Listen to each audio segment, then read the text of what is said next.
I really felt that the universe was playing this really cruel prank on me. Now, what happened next was absolutely beyond what my mind could have ever imagined. Like, really, my mind was blown. And later on, I realized it was all a blessing in disguise. The universe does have our back, and the universe always gives us what we need. And intention is like an open invitation to co-create with the universe. Welcome, my brave hearts and sensitive souls, to Embrace Your Sacred Nature podcast. I'm your host and soul guide, Tanya Ho. Today, I want to talk to you about something very simple but powerful, and it is setting intention. So setting intention has become a very important part of my spiritual practice and just my life in general. I love to set intention on a daily basis before my meditation, set intention throughout the lunar cycle, an intention for the year, an intention for every group retreat I facilitate, an intention for any new projects or ideas that want to be birthed into the world. Now, what is setting intention and why is it such a powerful practice? Intention is a raison d'être. It's the reason of being. It's the why that drives behind our thoughts, our choices, our actions, our behaviors, and our decisions. So when we are aware of our intention, it gives clarity and focus on what we want to create in our lives. Because intention steers the path of our lives, it's very important to be aware of whether our intention is coming from a place of love or a place of fear. Now, James Redfield, a very famous American author, he once said, "Where attention goes, energy flows. Where intention goes, energy flows." So setting a clear intention gives a direction for where we want our energy to flow to. To me, setting intention is also a way to come home to ourselves and into our hearts. Our intention is the anchor for us to return to ourselves again and again when we start to get distracted or even lose focus on our path. Now, how is setting intention different than setting goals? An intention is similar to a goal in the sense that it gives us focus on what we want to invite into our lives, but an intention is much more open-ended, whereas a goal has to be smart, specific, measurable, achievable, realistic, and timely. An intention is like an open invitation to co-create with the universe. And for me, an intention focuses on what we want to feel instead of what we want to achieve. So when we set intention, we can let go of the expectations of how things should turn out to be and trust the universe to support us no matter what. I want to share with you my personal story of how powerful setting intention was for me. So when I was pregnant with my second son back in 2021, it was still during the pandemic times. And I was thinking whether I want to go back to Hong Kong to give birth because that was where my first son was born, or to stay in Thailand. And I checked into my heart and I knew that my desire was to go back to Hong Kong. So I started to plan everything for that. I booked my flights, I booked a quarantine hotel. I even found a new school for my older son to attend during my maternity break there. A couple months later, after I planned everything and organized everything, the entry requirement going to Hong Kong was changed. And at that time, I couldn't go back to Hong Kong with this new requirement. And I wasn't sure it was going to change or not. And of course, needless to say, I was devastated. I was very disappointed. I have all these hopes of like how my maternity break would look like. I want to have the same doctor. I would have the same Chinese nanny to help to look after my baby. And of course, I would want to be surrounded by my family and my friends in Hong Kong. And everything I did, I followed my intuition. You know, all the arrangements, it went very smoothly. Everything seemed effortless. So when I knew I couldn't go back to Hong Kong, I really felt that the universe was playing this really cruel prank on me. I also lost faith in listening to my own intuition. I postponed my flight and I hoped that I could still go, but it started to become clear to me that the entry requirement wasn't going to change soon. So I had to look deep within myself at that time and ask myself what I really wanted. What was I hoping to get from giving birth in Hong Kong? What was that I really wanted in terms of my feeling? And I realized it was not so much about Hong Kong, but it was what Hong Kong represented to me. It was the feeling of being surrounded and supported by my loved ones who I could trust and rely on. And so I prayed. I was telling the universe, fine, if it was not meant to be to go back to Hong Kong, that I would stay in Thailand to give birth. And then something inspired me during that time. It was the idea of having a birth plan, but instead of having a birth plan, it was a birth intention. Decided to write my birth intention, which is something like this. I'm fully supported and loved during the pregnancy, the birth, and the postnatal care, and I feel safe and protected at all times. My family, my husband, my sons, my baby, they're all cared for during this time, and I am strong. After a couple months of deciding, thinking, waiting whether I could go back to Hong Kong or not, I finally decided I'm just going to cancel my flights, cancel all the arrangements, and just stayed in Thailand. Now, what happened next was absolutely beyond what my mind could have ever imagined. Like, really, my mind was blown because my mom decided to come over from Hong Kong for my son's birth. And she even brought 2 helpers who were willing to come with her. And they were here for 3 months to help take care of the whole family, including the new baby. And later on, I realized it was all a blessing in disguise, because when my son was born,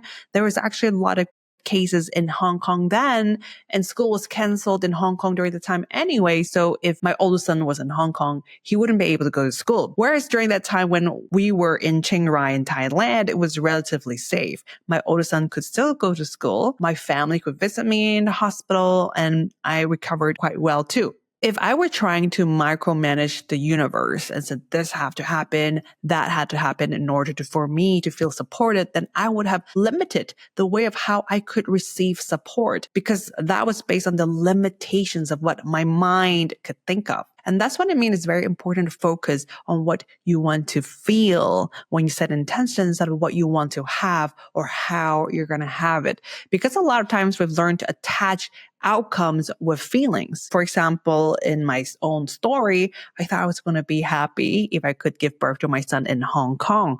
And if I've just stuck to that limiting belief, I would have been very, very miserable during the whole time. And we do that a lot, whether it's consciously or subconsciously. We say things like, oh, I'm going to be happy if I have $1 million. I'm going to be happy if I get this promotion. I'm going to be happy finally if my husband listens to me, or my kids listen to me, or my dogs finally stop barking. But what if I could separate the feelings of happiness and how it should look like? And I'm just going to focus on the feeling. So we're not attaching our happiness to what is external of us, and just know that it is a feeling that we can actually focus on recreating from within. Now back to setting an intention. How can we set an intention then? I feel there's no real right or wrong way to do so. I'm going to share my own tips of how you can set an intention, because these tips have worked for me in the past. So number 1 is to focus on your feelings. Now that's what I shared in my story. Like I said, a lot of times we attach certain feelings to certain actions or outcomes. For example, we may think that by doing certain things or achieving a certain goal will make us feel worthy, enough, or validated. But in reality, sometimes these outcomes may or may not bring such feelings. So I really do suggest to separate the feelings and the outcomes instead of trying to control how the outcomes should turn out to be, so that we can feel a certain way. It's way easier, and it takes much less effort to focus on the feelings we want to create as the first place. For example, let's say I want to earn more money. Instead of thinking of how much salary I want to earn every month, I bring the focus back to my feeling. Why is it I want to earn more? Is it because I want to feel more secure? I want to feel more safe and stable? Is it because I want to feel like I have more freedom to do what I love? So once I can start to reflect on the why of my desires, I can uncover the true feelings that I want to invite into my life. Number 2 is to let go of the how and just focus on the what. Now we know what feelings we want to recreate, which is the what. We need to let go of the how of where we're going to get there. So the beauty of setting intention is to co-create with the universe. We focus on the what, and the universe will show us how we're going to get there. Remember, that's what happened with my birth intention. Instead of specifying what kind of support I needed in details, I just told the universe that I felt supported during the pregnancy, the birth, and after birth.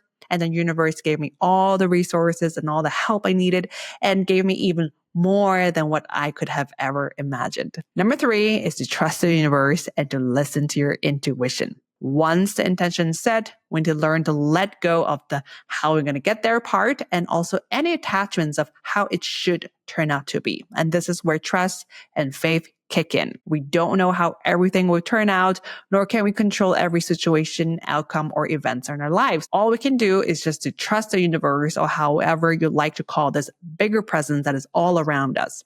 And know that the universe does have our back, and the universe always gives us what we need. We also need to listen and pay attention to our intuition, because that's how the universe will show us the baby steps and the actions that we need to take in order to manifest what we want. The end result may not turn out to be the way we expect it to be, but it may be even better than what we can ever imagine. Or maybe sometimes the answer is no, we don't get what we want. And when that happens, you have to trust that it is for your highest good. In my own experience, I can also see that rejection is the universe's way to protect us. We may feel disappointed at first, but as time goes, when events unfold, and then when we look back, we'll see and understand, oh, this is why it has to happen. Just like how I couldn't go back to Hong Kong to give birth to my son at that time. It was actually a blessing in disguise for me. Number 4 is use present tense to avoid negative words. Writing intention is very similar to writing an affirmation. It's important to set your intention in the present tense as if it's already happening now. We also want to avoid using negative words. This way, it helps us to focus on what we want to invite into our lives instead of what we don't want. For example, instead of saying, I don't want to get sick, what is it that you want then? Is it to stay healthy, to be strong, or feel energized? And when you're setting your intention, make sure to use the present tense. For example, instead of saying, I want to be healthy, or I would try to be healthy, say, I am healthy, or I feel healthy. It is even better if we can get more specific on the feelings, because some words like good or sometimes even the word healthy can be quite general. What does feeling happy mean to you? Or what does feeling healthy mean to you? Does it mean like you feel strong in your body, you feel clear in your mind? Does it mean you're feeling energized and focused when you wake up? The more specific we are with our feelings, the easier it is to imagine embodying these feelings in the now. Number 5 is to write or draw your intention down and place it somewhere that you can see as a daily reminder. You know the saying, out of sight, out of mind. I don't do this for my daily intention, but I do this for my intention for the lunar cycle and also for the year. And I wrote them down and I placed them on my altar. This way, they are a visual reminder for me of what I want to focus in my life. Another beautiful way to express intention is through art. I love to make my own vision mandala, which is putting together a collage of pictures I feel drawn to. You can also draw or paint your intention or choose an object to visually symbolize or represent your intention. A crystal also works, and you can place it somewhere in your home that you can see regularly. For some people who share a home with other people and want to keep their intention private, you can absolutely be creative on how you connect with your intention. Maybe you can write your intention, just stick it inside of your closet door, or you can choose an object that is symbolically representing your intention and you can place it on your bedside table or even underneath your pillow. Number 6 is to release your intention once you have received what you want. Once we have received what we have intended, it is time to release the intention. The act of releasing doesn't mean that we don't need these feelings anymore.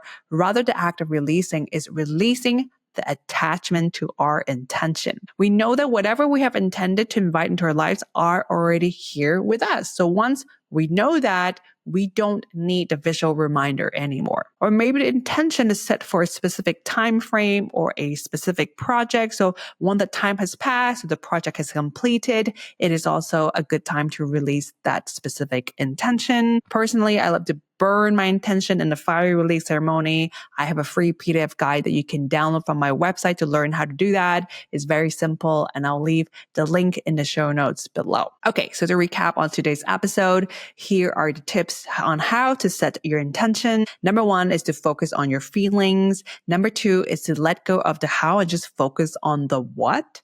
Number 3 is to trust the universe and to listen to your intuition.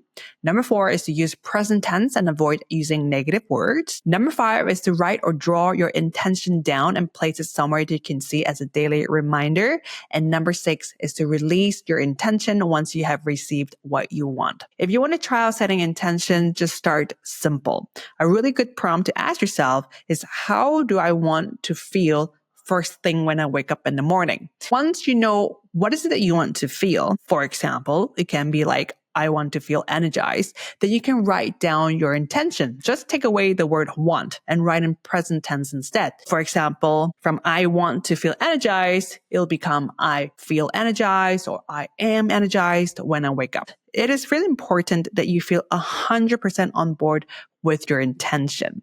A really good way to test it out is to read your intention out loud to yourself. If you feel 100% yes in your body, then you know this is the right intention for you. If it doesn't feel 100%, you can definitely make adjustments until it rings true to your ears. Let's say I use the same example again with the intention, I feel energized when I wake up. When you read it out to yourself, it feels a little bit strange, like maybe even too out of reach, like it feels too impossible. Then you can add a word like it is safe for me to feel energized, or I feel safe and energized. It might make the intention more relatable to yourself. Setting intention has been such an important daily ritual to me, and I have seen incredibly beautiful results from incorporating this very simple practice into my life. I hope that you also get to try it out. There's really nothing to lose from trying it out. The worst thing that can happen is that nothing happens after you set intention, right? So I really encourage you to try it out, maybe for the new lunar cycle, maybe for the new month, or maybe just for this week, and just see how life unfolds once you have set your intention, to see if it's helpful for you or not. Thank you for tuning into another episode of Embrace Your Sacred Nature podcast. I'm so grateful for your time. In today's episode, I mentioned about creating a vision mandala as a way to express your intention. So a vision mandala is very similar to a vision board, and it's a practice that I love doing at the beginning of a new year and also in the middle of the year around June or July. Just to show you, this is one that I have made for myself. It's a combination of a vision board in the form of a mandala or a circle. So the center part is the circle. This is what I mainly want to focus on. It's like the main course. And then on the outside are the other elements that I want to also create or have in my life. The process of creating a vision mandala is very organic. Instead of planning and choosing exactly what images we want to have, the process involves like flipping through old magazines, catalogs, or brochures, and any other paper goods you might have at home. And you can find images to speak to you, even though you may not know why. And during this process, we focus on really tuning into our intuition and allow the vision mandala to come together naturally. And if you don't have any old magazines that you can flip through, I would suggest you can go on Pinterest, maybe, go through different kind of pin boards, look through images that really stand out to you, save those images and to print them out. The magic lies in what happens after we complete our vision mandalas. Some of the elements of the vision mandala may manifest into reality. And the fun part is that you don't even know, because when you're picking the image, you don't even know why you picked it. And then afterwards, you can see, oh, that's why I picked this image. This image represents something that has happened now in my life. I do have an online course I've created a few years back on how to create your vision mandala for clarity. If this is something that sounds interesting to you, you can check out my online course website, and I'll leave the link in the show notes below as well. As always, I'd love to stay connected with you. You can find me on social media, hit the subscribe button, leave a comment or a review below to share your thoughts and questions. And you can go to my website, www.tanyaho.me, to download your free How to Perform a Simple Fire Release Ceremony at Home guide today. Remember, your energy is your magic, so be you and no one else. This is Tanya from Museflower Retreat and Spa, and I'll see you in my next episode.